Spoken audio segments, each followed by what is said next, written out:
Friend, you're most welcome in my online class, my channel Aditya Vikram Rai, and today's our topic is कहानी पठन chapter 15, जिसका दूसरा भाग, पहला भाग शेर और चूहा था एंड दूसरा भाग बौने और राजकुमार नामक कहानी है। ठीक है, इस कहानी में हम लोग दो राजकुमारों के स्वभाव और प्रकृति के बारे में पढ़ेंगे और उसका उन्हें परिणाम क्या मिलता है, उनके स्वभाव का और उनके प्रकृति का उन्हें अच्छा या बुरा परिणाम, कैसा परिणाम मिलता है, हम इसके बारे में भी चर्चा करेंगे और बाकी चीज़ों को हम कहानी के माध्यम से ही समझेंगे। जैसा कि हमने पिछले भाग में हमने शेर और चूहे की कहानी पढ़ी थी और शेर और चूहे की कहानी से हमें ये सीख मिली थी कि हमें हमेशा दूसरों की मदद करनी चाहिए, क्योंकि किसी को भी हमें छोटा या बड़ा नहीं समझना चाहिए। सभी लोग, कभी सामने वाला भी जिसकी हम आज मदद कर रहे हैं वो कभी हमारे भी काम आ सकता है, वो कभी हमारी भी मदद कर सकता है। इसलिए किसी इंसान को तुच्छ नहीं समझना चाहिए और सबको हमें बराबर नज़र से देखना चाहिए और हमें सबके साथ समान व्यवहार करनी चाहिए और सबकी मदद करनी चाहिए। ओके, तो हम लोग आते हैं, हम लोग का आज का जो पार्ट है, आज का जो लेसन है वो है हमारा बौने और राजकुमार। इसमें हम लोग दो राजकुमारों के बारे में पढ़ेंगे। तो चलिए हम कहानी के माध्यम से कुछ सीखते हैं। एक राजा था, पता ही होगा आपको, राजा होते थे तो राजा के जो पुत्र होते थे उनको राजकुमार कहा जाता था। तो एक राजा था, उसके दो पुत्र थे। एक राजा थे तो उनके दो पुत्र थे। एक का नाम शांत कुमार था। ठीक है, तो शांत कुमार मतलब नाम से ही शांत कुमार मतलब बहुत ही अच्छे स्वभाव का था, बहुत ही हंसमुख था और वो सबकी बात भी मानता था। जबकि भरत कुमार जिद्दी था और किसी की बात नहीं मानता था। तो एक का नाम शांत कुमार, शांत कुमार जो था वो बहुत ही हंसमुख था और सबकी बात भी मानता था, और दूसरे का नाम भरत कुमार था और भरत कुमार बहुत ही जिद्दी स्वभाव का और किसी की बात नहीं मानने वाला था। ओके, तो यहाँ पे दोनों राजकुमारों का हम कंपैरिजन किए। एक शांत कुमार, जैसा कि नाम से ही वो बहुत ही ज़्यादा हंसमुख था और सबकी बात मानता था, और दूसरा जो था उसका नाम भरत कुमार था, उसका स्वभाव जिद्दी था और वो किसी की बात नहीं मानता था। एक दिन दोनों खेलते खेलते महल से बहुत दूर निकल गए। एक दिन क्या होता है कि वो दोनों राजकुमार जो रहते हैं वो दोनों खेलते खेलते महल से बहुत दूर निकल जाते हैं। यानी कि दोनों खेलते खेलते मतलब मस्ती में रहते हैं, जो मतलब खेलने में व्यस्त रहते हैं, तो वो महल से बहुत दूर निकल जाते हैं। तभी उन्हें एक एक करके चार बौने मिलते हैं। यानी कि तभी क्या होता है कि उन्हें एक एक करके चार बौने मिलते हैं। उन्होंने दोनों राजकुमारों से सावधानी रखने के लिए कहा। यानी कि क्या होता है, एक दिन दोनों जो है वो खेलते खेलते महल से बहुत दूर निकल जाते हैं, और जब दूर निकल जाते हैं तभी उन्हें एक एक करके, यानी कि 1 बाय 1 एक एक करके चार बौने मिलते हैं। वो दोनों राजकुमारों से, यानी कि वो जो बौने रहते हैं वो दोनों राजकुमारों से सावधानी रखने के लिए कहते हैं। पहले बौने ने कहा कि मेरे सिर में दर्द है। यानी कि पहला बौना जो रहता है वो कहता है कि मेरे सिर में दर्द है, इसलिए आप जोर से मत बोलिए। पहला बौना जो रहता है वो कहता है कि मेरे सिर में दर्द है, इसलिए आप जोर से मत बोलिए। दूसरे ने कहा मैं चित्र बना रहा हूँ, आपके कारण मुझे रोशनी नहीं मिल पा रही है।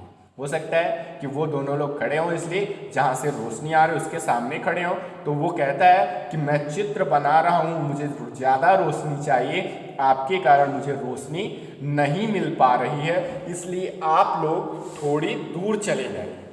चौथा बौना एक तितली को उड़ते हुए देख रहा था। यानी कि चौथा बौना जो रहता है वो एक तितली को उड़ते हुए देख रहा था, क्योंकि तितली को जब हम देखते हैं तो हमारे भी अंदर एक जिज्ञासा उठ जाती है, एक जिज्ञासा मतलब जन्म ले लेती है। उसने कहा आप लोग शोर मत मचाइए वरना तितली डर जाएगी। ठीक है, एक बार फिर से सुनिए कि एक दिन दोनों खेलते खेलते महल से बहुत दूर निकल जाते हैं। तभी उन्हें एक एक करके 4 बौने मिलते हैं। वो दोनों राजकुमारों से सावधानी यानी कि मतलब सावधान रहने के लिए कहते हैं, सावधानी रखने के लिए कहते हैं। और पहला जो बौना रहता है वो कहता है कि मेरे सिर में दर्द है, आप लोग जोर से मत बोलिए। पहला बौना जो रहता है वो कहता है कि मेरे सिर में बहुत तेज दर्द है और इसलिए आप लोग जोर से मत बोलिए। दूसरा बौना जो रहता है वो कहता है कि मैं चित्र बना रहा हूँ, आपके कारण मुझे रोशनी नहीं पर्याप्त मिल पा रही है, इसलिए आप लोग थोड़ी दूर चले जाइए। तीसरा जो रहता है वो कहता है कि मैं यहाँ पौधा लगा रहा हूँ, इसलिए आप लोग इस पर मत चढ़िए। और जो चौथा बौना रहता है वो एक तितली को उड़ते हुए देख रहा होता है और वो कहता है कि आप लोग शोर मत मचाइए वरना तितली डर जाएगी। ठीक है, तो यहाँ पे आपको नेक्स्ट पैरा में हम ले चलते हैं। तो शांत कुमार ने वैसा ही किया, यानी कि जो शांत कुमार रहता है वो वैसा ही करता है जैसा कि बौनों ने कहा था। शांत कुमार ने वैसा ही किया जैसा कि बौनों ने कहा था, परंतु भरत कुमार ने बौनों की बात नहीं मानी। यानी कि शांत कुमार जानते हैं कि शांत कुमार हंसमुख रहता है और सबकी बात मानने वाला रहता है, तो इसलिए शांत कुमार वैसा ही करता है जैसा कि बौनों ने कहा था। परंतु भरत कुमार जो रहता है वो जिद्दी रहता है, किसी की बात मानने वाला नहीं रहता है, तो वो भरत कुमार ने बौनों की बात नहीं मानी और बौने भी उससे परेशान हो जाते हैं। कुछ देर बाद दोनों राजकुमार वहाँ से चले जाते हैं, यानी कि कुछ देर बाद जब उससे परेशान हो जाते हैं तो वो दोनों राजकुमार वहाँ से चले जाते हैं, वहाँ से निकल जाते हैं। कुछ दूर जाकर किसी कारण से वे बिछुड़ गए। बिछुड़ गए का मतलब अलग अलग हो जाते हैं। कुछ दूर जाकर वो किसी कारण से मतलब कभी मतलब हो सकता है कुछ इधर उधर हुए हो तो वो बिछुड़ जाते हैं, यानी कि दोनों अलग अलग हो जाते हैं और रास्ता भटक जाते हैं, मतलब खो जाते हैं, गुम हो जाते हैं। कहीं से मतलब थोड़ी सी उनको दिक्कत होती है अपना रास्ता ढूंढने में। अब दोनों ही जल्दी से जल्दी राजमहल पहुंचना चाहते थे। एक बार फिर से शांत कुमार ने वैसा ही किया, क्योंकि शांत कुमार हंसमुख और सबकी बात मानने वाला था, इसलिए शांत कुमार वैसा ही करता है जैसा कि बौनों ने कहा था। परंतु भरत कुमार जिद्दी रहता है और किसी की बात मानने वाला नहीं रहता है, इसलिए वो बौनों की बात नहीं मानता है और बौने उससे परेशान हो जाते हैं। कुछ देर बाद दोनों राजकुमार वहां से चले जाते हैं और कुछ दूर जाकर किसी कारण से वे बिछुड़ जाते हैं और रास्ता भटक जाते हैं। अब दोनों ही जल्दी से जल्दी राजमहल पहुंचना चाहते थे। थोड़ी देर बाद दोनों राजकुमारों को अलग अलग चारों बौने दोबारा मिलते हैं। कुछ देर बाद क्या होता है, थोड़ी देर बाद दोनों राजकुमारों को, यानी कि दो राजकुमार रहते हैं, दोनों राजकुमारों को अलग अलग चारों बौने जो पहली बार मिले रहते हैं, चारों अलग अलग काम कर रहे होते हैं, तो वो चारों बौने दोबारा मिलते हैं। क्या होता है कि नेक्स्ट पैरा में देखते हैं। तो यहाँ पे नेक्स्ट पैरा है, थोड़ी देर बाद राजकुमारों को अलग अलग चारों बौने दोबारा मिलते हैं। राजकुमारों ने उनसे सहायता मांगी, यानी कि राजकुमार रास्ता भटक गए रहते हैं, बिछुड़ गए रहते हैं, तो राजकुमार उनसे सहायता मांगते हैं और बौनों ने भरत कुमार की सहायता नहीं की, क्योंकि वो उससे बहुत नाराज थे। क्योंकि भरत कुमार जो रहता है वो जिद्दी स्वभाव का रहता है, जिद्दी प्रकृति का रहता है और वो किसी की बात नहीं मानने वाला रहता है, किसी उन सबों की बात नहीं मानता बौनों की, इसलिए वो भरत कुमार की सहायता नहीं करते हैं, क्योंकि वो उस बात न मानने से उससे नाराज थे। जबकि शांत कुमार की हर तरह से सहायता की, जबकि शांत कुमार अच्छे स्वभाव का रहता है, हंसमुख रहता है और सबकी उन सबों की बात मानता है बौनों की पहली बार, इसलिए वो शांत कुमार की हर तरह से सहायता करते हैं और राजमहल पहुंचने के सभी गुप्त रास्ते भी शांत कुमार को बताते हैं। यानी गुप्त रास्ते का मतलब कि पहले खुफिया रास्ते होते थे, मतलब प्राइवेट रास्ते होते थे जिनके से होकर महल से बाहर निकला जा सकता है या महल के अंदर जाया जा सकता था। तो भरत कुमार बहुत देर तक रास्ते में भटकता है, यानी कि भरत कुमार की सहायता सब नहीं करते हैं बौने, इसलिए भरत कुमार बहुत देर तक रास्ते में भटकता रहता है, इधर उधर घूमता फिरता रहता है और कुछ ही देर में अंधेरा हो जाता है। यानी कि कुछ देर होता है तो अंधेरा हो जाता है और वो बहुत डर जाता है, वो जोर जोर से रोने लगता है।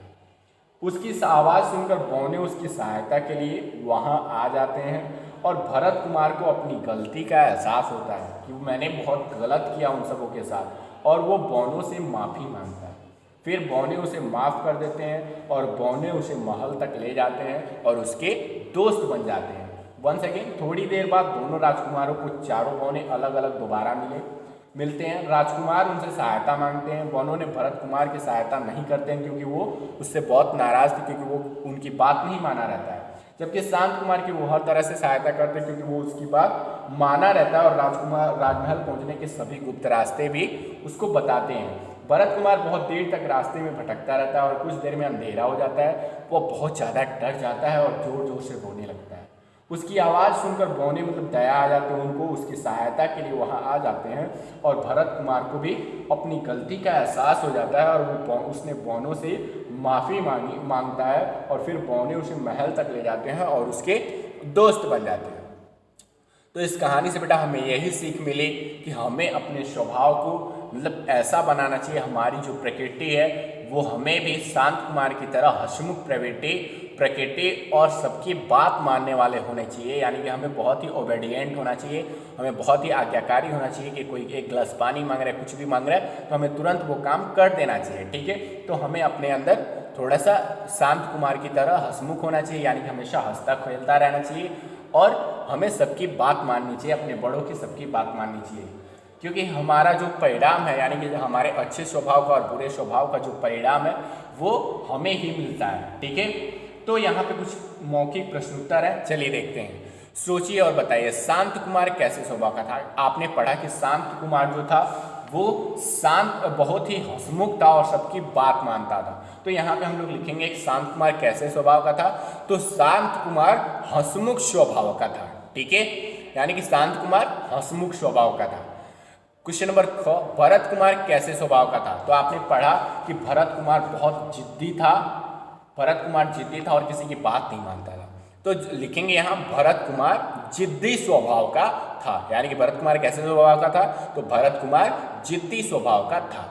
तीसरा बौना क्या कर रहा था। यहाँ आपने पढ़ा कि जो तीसरा बौना है वो कहता है कि मैं यहाँ पौधा लगा रहा हूँ इसलिए आप इस पर मत चढ़िए। तो आपको सिर्फ क्वेश्चन इतना है कि तीसरा बौना क्या कर रहा था, तो तीसरा बौना पौधा लगा रहा था। ठीक है, क्वेश्चन नंबर घ, बौनों ने शांत कुमार की सहायता क्यों की। यानी कि बौने शांत कुमार की सहायता क्यों करते हैं, क्योंकि शांत कुमार की हर तरह से बौने सहायता करते हैं और राजमहल पहुंचने के सभी गुप्त रास्ते भी बताते हैं। क्यों बताते हैं, क्योंकि बौनों ने शांत कुमार की सहायता इसलिए की क्योंकि बौनों की बात शांत कुमार माना रहता है, इसलिए वो शांत कुमार की सहायता करते हैं। यानी बौनों शांत कुमार बौनों की बात मानता है, इसलिए बौने शांत कुमार की सहायता करते हैं। ठीक है, तो क्वेश्चन नंबर अंग, भरत कुमार को अपनी गलती का एहसास कैसे हुआ। भरत कुमार को अपनी गलती का एहसास तब होता है जब कुछ देर में अंधेरा हो जाता है, वो बहुत डर जाता है और जोर जोर से रोने लगता है। तो उसकी आवाज़ सुनकर बौने उसकी मदद के लिए वहाँ आ जाते हैं और भरत कुमार को तब अपनी गलती का एहसास होता है और वो बौनों से माफ़ी मांगता है। फिर बौने उसे महल तक ले जाते हैं और उसके दोस्त बन जाते हैं। तो भरत कुमार को अपनी गलती का एहसास कैसे हुआ, तो भरत कुमार जब अंधेरा हो जाता है और वो बहुत डर जाता है तो उसकी आवाज़ सुनकर बौने वहाँ पे पहुँच जाते हैं। तो भरत कुमार को अपनी गलती का एहसास जब वो अंधेरे में भटकने लगता है, अंधेरे में खो जाता है, तो बौने वहाँ सहायता के लिए पहुँचते हैं, तब उसे अपनी गलती का एहसास होता है। ठीक है, क्वेश्चन नंबर 4, क्या हमें अपनी गलती मानकर माफ़ी मांगनी चाहिए। तो इसका आंसर है बेटा हाँ, हमें अपनी गलती मानकर माफ़ी मांगनी चाहिए क्योंकि हमें अपनी गलती का एहसास होना चाहिए कि हमने क्या गलती की है। ठीक है, थैंक यू।